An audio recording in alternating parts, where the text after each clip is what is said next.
from TigerBait.com, covering the LSU Tigers for a long time and has done a fantastic job. Friend of the show, Bryan Lazare, joins us here on the News Central Sports Page. Hey, Brian, Vince, and John Adams, how you doing this morning?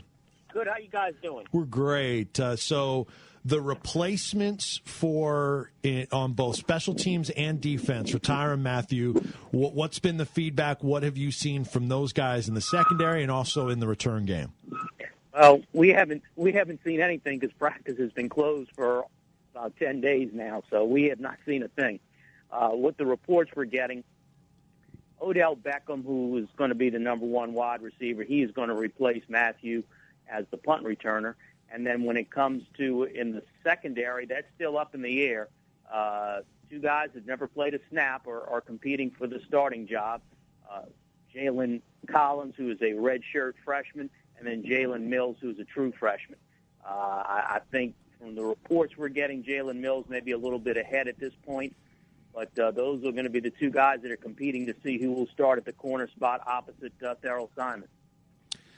Brian, a position where there's no real concerns at LSU, but I'm curious about how the depth chart looks now because it has so many good running backs, and I was so impressed with Kenny Hilliard last year. I just wonder how that stacks up right now. And if you had to pick a guy that you think would be the leading rusher on this team, it would be very hard to do. But who would be your guess? Well, it looks like Les Miles, his plan is he'd like to get three tailbacks. He'd like to have two guys who would get the bulk of the carries for the first half, maybe three quarters, and then have a third back that he can use late in the game, when the defenses are tiring.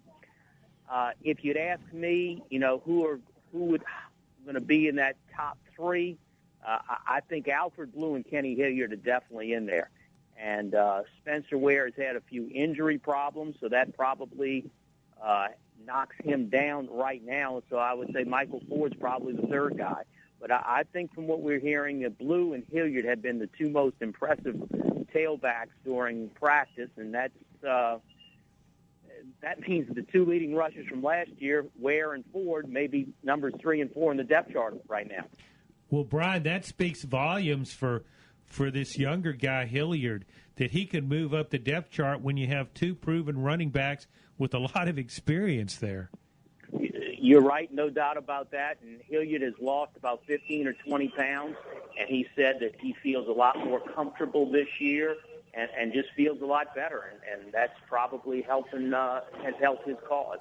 We're previewing LSU in 2012 with Bryan Lazare from TigerBait.com. Brian, what have you learned about this LSU team throughout camp to this point that maybe has changed your thoughts on this team going into the season? Well, it's really – this seems like to be a team which is, pretty confident. They've been through a lot the last few years. They've had a lot of success, and I think that they look like a confident bunch. They're very high on Zach Mettenberger. You talk to all the receivers, and they say, man, we really think the passing game's going to be a lot better this year.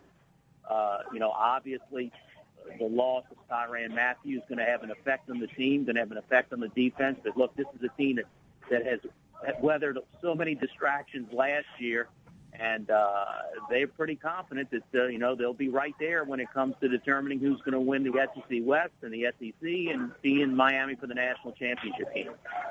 Brian, with Tyrann Mathieu, for as well as he's done there at LSU and all the big plays he's made, did you think of him? He was used so much in sort of a rover role. Do you think of him as a great cover corner? No. And look, remember the last year in the Tennessee game up there, he was beaten a few times.